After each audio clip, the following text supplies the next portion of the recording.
guys, and welcome back to my channel. I'm currently sitting on the floor. I've just filmed a video which was a Q&A. Oh, I thought I was going to hiccup then, I didn't. Oh, I burped, excuse me. Ollie is next to me, asleep. Mikey's upstairs in bed. So I wanted to film my birth story. I was meant to film this. He's going to cry now, isn't he? I might hold my hand here for the dummy. So he was asleep, now he's awake. I wanted to film my birth story because I was meant to do this ages ago, so I didn't forget any details, and I may have slightly forgot some details. I did the same thing with Mikey's as well. I left it so long that I couldn't remember everything, and this time around I was literally so out of it that I don't remember details at all, really. So this is going to be like a brief story time of what happened, of what you didn't see in the birth vlog, basically, and some bits of the birth vlog explained, if that makes sense. I'll just go from when I was, from start to finish. Let's just get into it, shall we? I'm on the floor, I'm leaning against the sea, so it's night time. Anyway, right, I want to start the story. It all was meant to start on the 22nd of August, which was a Thursday. I was meant to be induced, right? My due date was actually the 6th of, no, the 5th? 4th of September. Couldn't remember. But I was due to be induced because I had gestational diabetes. And I was right about him being too big, and his shoulders getting stuck, me getting preeclampsia, loads of different reasons why you get induced early when you have gestational diabetes. And I was quite happy to be induced. Even though when I was induced with my first son, it went okay, but it was awful. I'm not gonna lie, I found it quite traumatizing. But I agreed again to be induced, thinking I knew what was going to happen. Now, they tell you that your birth is never the same. Like, two births are never the same, even with the same person, if that makes sense. And they could not be more right. Oh my god, honestly. But anyway, so Ollie's just fussing, sorry. It's like he wants the dummy, but he doesn't want the dummy. I don't know what he wants. If he starts crying, I apologise. If he coos and stuff, that's cute, but I also apologise because he's sort of interrupting, but it's cute.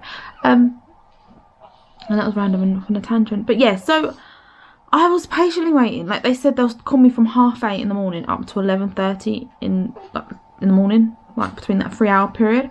And if not, I have to call them to find out like what's going on. So I was patiently waiting, and then they called me. I think it was around 11. Because I was like, they're never going to call me, I'm not going to get induced today. And I was getting really like sad about it because I just couldn't wait to see him. Sorry, I'm really like low down here, but I'm comfortable. So they called me at 11. They said, oh, can you get in for about half hour's time? I think it was that anyway. And I was like, yeah, it's fine. So we went up to the hospital, and it turns out that they were having a really busy time. So I was actually lucky to get the call because people after me, sorry, it's the only sort of time I can get to film. So when we got to the hospital, people were like on the phones asking, you could like, because when you went to the desk you can like sort of see what was going on, and people were at the phoning up and asking, oh, when are they gonna get the call to come in, and they're like, oh, we're really busy at the moment, it might not be today now, and so on and so on. But anyway, they took me round to, it wasn't labour ward, I think it was like, I can't remember what it was called, but it wasn't labour ward. It was like where they induce you, basically. Prenatal, maybe? Prenatal ward? I don't know what it was. It was some ward, right? I think it was prenatal ward, actually. And they put you around there, they monitor the baby for half hour, and then they want to see what to go from there and whatever. And it took forever for anything to happen because they were just so busy. And the woman opposite me, her baby kept playing up, like his heart rate was all over the place, and they had to keep giving her attention, but there wasn't enough staff. So I was literally just sitting there like for ages before I even got induced or like was monitored properly.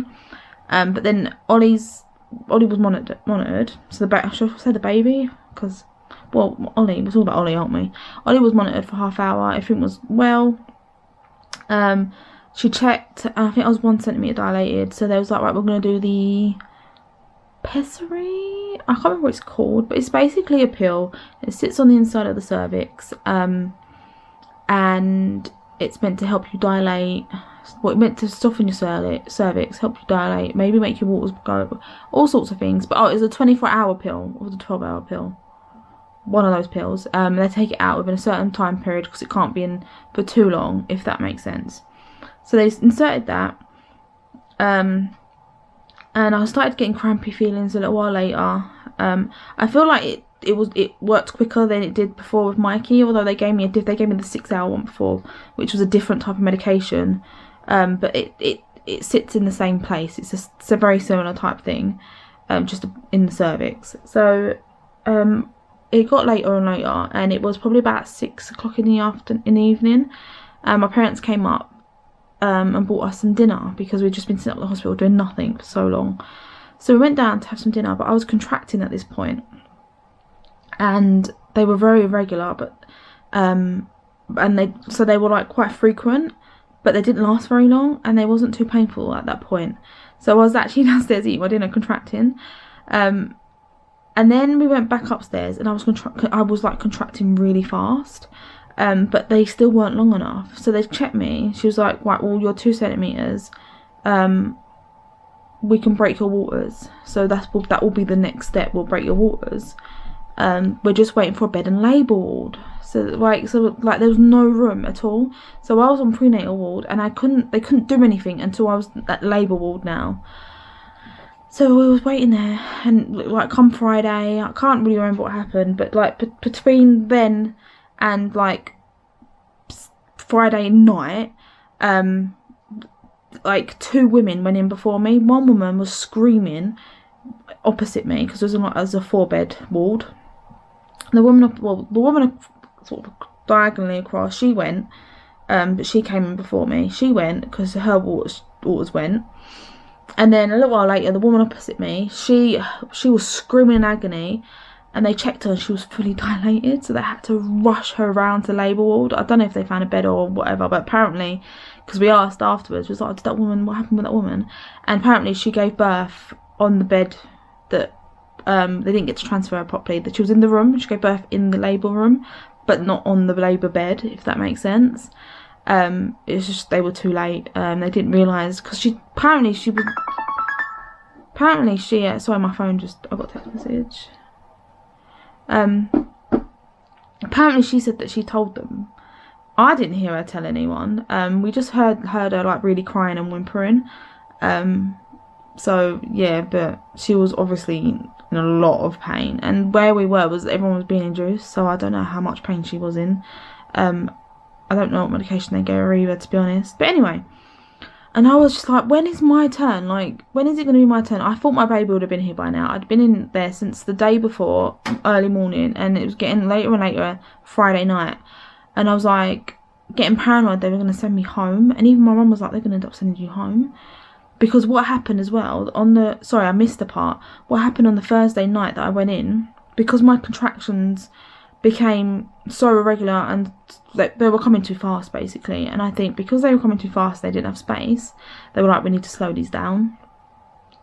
So they actually put an injection into my arm. I don't know what the medication was, but it's meant to slow down your contractions. And well, that night my contractions completely stopped. So all Friday I had no that night I was having contractions slower and slower, less and less apart. They were getting more intense though, and then eventually it just completely stopped. And I think I had like 2 Friday, and that was it. No more contractions or anything. My waters hadn't gone, and I was basically just sitting there, and I felt like a vegetable. I was so fed up.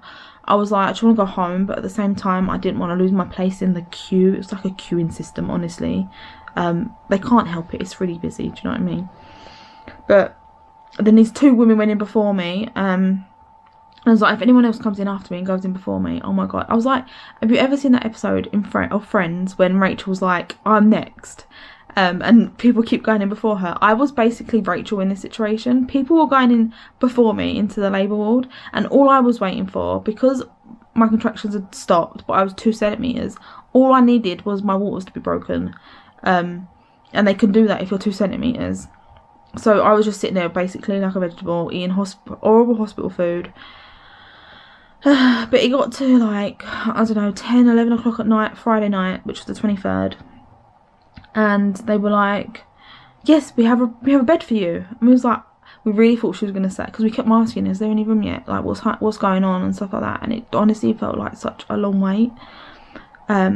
But finally we got to go around to labour ward, and then once we got to labour ward, it took a little while, sorting stuff out, but they had to break my waters. So she broke my waters, but she said that she could only scrape them because when she went to try and break them, the baby's head was in the way, so they might not break fully. And I was like, oh.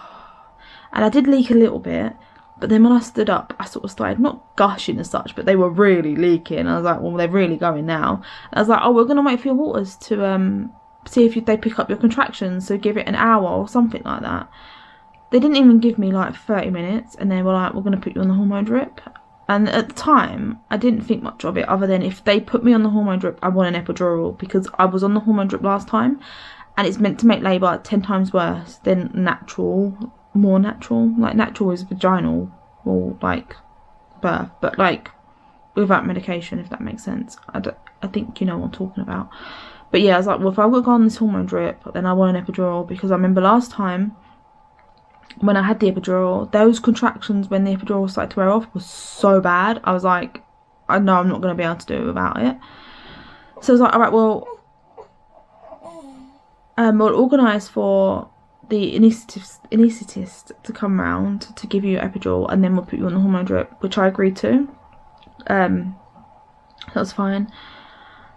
So then it didn't take too long, but then he came round. I think it was like nearing midnight now, or even like 1 o'clock in the morning, something like that. He came round and he went and done the epidural. Now, when I had the epidural with Mikey, it didn't hurt at all. They sort of numb it a little bit, and then they give you the big needle or whatever. This time, I actually screamed. The pain that ran through the right side of my back, down my leg, was so unbearable. I could just cry. I screamed and cried, and the anaesthetist was like, it's alright, and like he's trying to like say that, like, I don't know, he belittled me, to be honest. He really did. I can't remember what he said, but it belittled me, and he was like, you don't need to cry. But I've never felt pain like it in my life, honestly. It was awful, absolutely awful. So I don't know if he did it wrong, right? Bear that in mind, that what he did caused me a hell of a lot of pain. So anyway, I'm sitting there after he's done it, and I've pressed the button to let the medicine come in, because the way this one works is you can press your own button. He's crying. Yeah, so the way that the epidural worked at my hospital is they actually give you a button thing that you push yourself, and it releases the medication every 30 minutes. But you have to press it, and it releases more if you need more painkiller and stuff like that. So I pressed the button to release more of the medication to go into my back, and I could feel it leaking down my back, and I was like, so I told the midwife, and she's like, right, let me call the anaesthetist, and he'll come and we'll look at it. So he came in and said, oh, let me just redress it for you. So he redressed it, because the last time I wanted him to redo it, oh my god, I was terrified of him redoing it because of the pain it caused. So he redressed it, and then again I pressed the button a little while later, and I can feel it leaking down my back again. But they said, because after I had it done, and when they gave me the catheter, because you have to have a catheter because you obviously can't walk around, because I didn't feel anything when they did the catheter, they said it was working. But they spray this, like, I don't know what the spray is, but it's cold spray on your legs, and if you can feel it, then it means you're not fully numb. And I could feel it, like, I was like, no, I can feel that. But they were unsure whether or not the epidural was working, and all they said to me was, oh, we can redo it. And I was like, no, I don't want you to redo it. And at that moment in time, I was coping quite well on the gas and air, so my contractions did start to come and did start to get a bit intense. But every time I took the gas and air, oh my god, that stuff is amazing. Honestly, wish I could just have one at home. I got addicted to it, I'm not gonna lie. I love gas and air, it's so good. Yeah, and it doesn't make me feel sick, which is really good, I suppose. But yeah, I managed for a long time with just gas and air, and I could feel everything.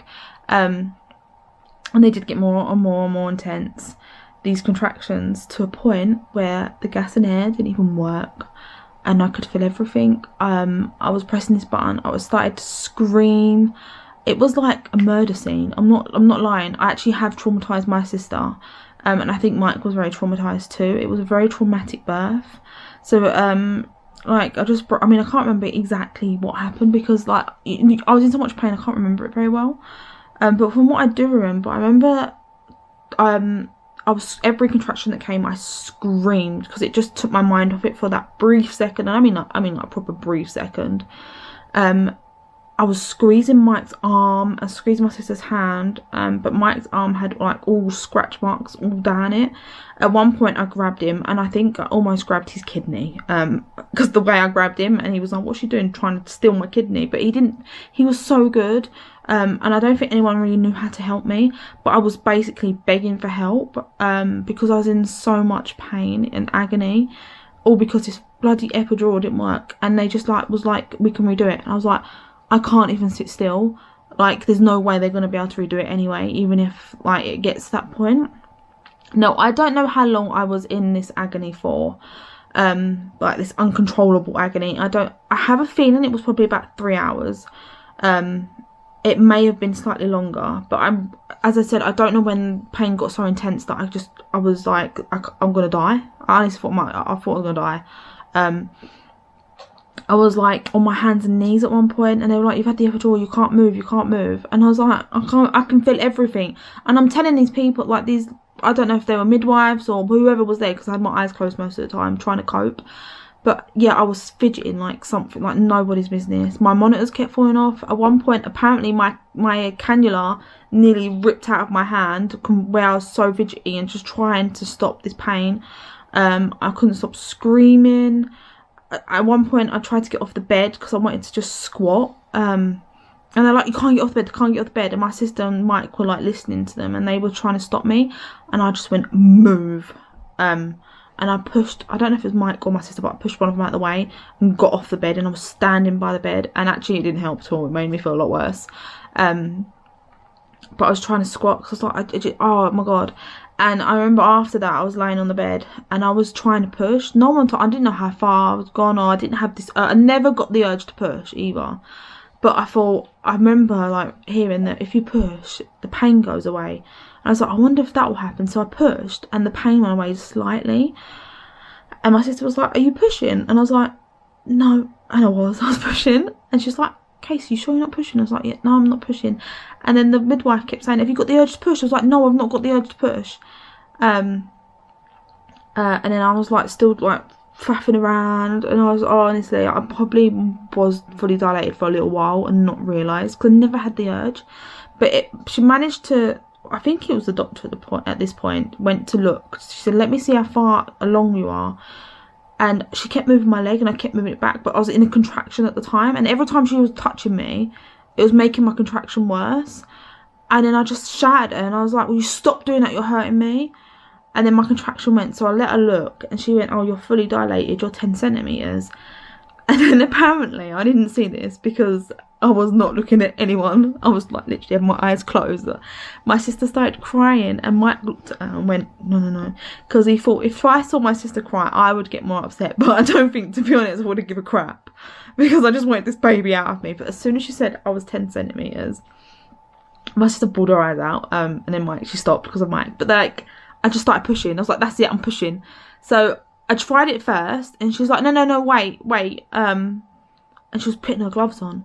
So I pushed again and she had one glove on and she had to, apparently she was holding the baby's head in, because obviously I was just like, I need to get this baby out of me. I didn't care what anyone, she kept asking me to wait and I was like, there's no way on earth I'm waiting any longer because I'm in so much pain. And then the third push, I pushed and apparently if her hand wasn't there, he would have flown out. So it took 3 pushes. I probably pushed for like 2 minutes, not even that.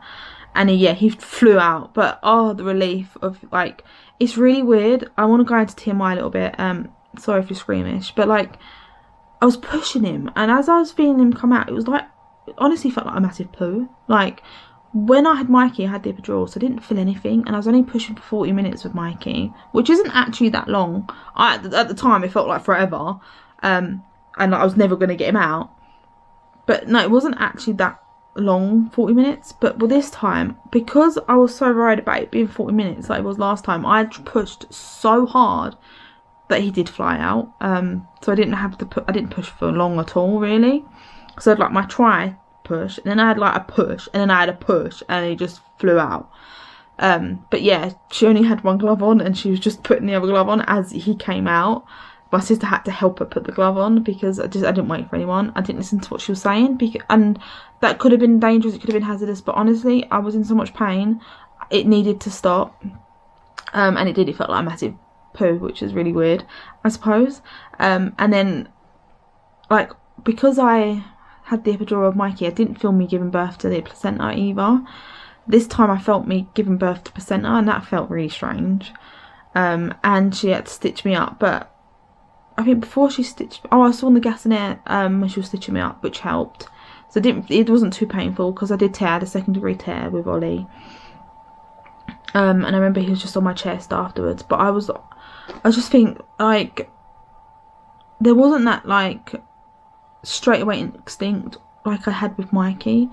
And I think it's because I just went through such a rough time. I was traumatized and didn't really know what was going on. So although, like, I had this newborn on my chest, it wasn't like the moment that I wanted, if you know what I mean, because of the labour. And it was just like, oh, it's done, I've done it.